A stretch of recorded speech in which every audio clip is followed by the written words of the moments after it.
இந்த 4 ஆண்டு கால திமுக ஆட்சியில் எதை சாதனையாக பார்க்குறீங்க? சாதனையே இல்லை சார், எங்களுக்கு வேதனை தான் மிச்சம். சாதனை இல்லை, வேதனை தான். இந்த பஸ்ஸை ஃப்ரீயாக விட்டாங்க, ஃப்ரீயாக விட்டு நாங்கள் பாருங்கள் சும்மா உட்காந்துக்கிறோம். இந்த 4 ஆண்டு திமுக ஆட்சிக்கு காலை 7 மணிக்கு போட்ட வண்டியில் இது வரையும் வெறும் அவ்வளோதான். காலையிலேருந்து ஓட்டினதே இவ்வளோதான்.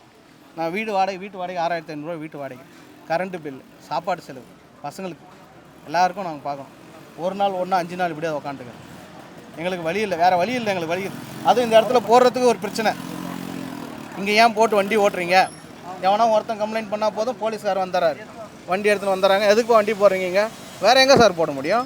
இப்போ நான் வீட்டுக்கு சாப்பிட்றதுக்கு வரேன்ப்பா, வீடு இங்கே ரோட்டில் இருக்குது, இங்கே ரோட்டில் விட்டு தான் நான் வீட்டுக்கு போக முடியும்.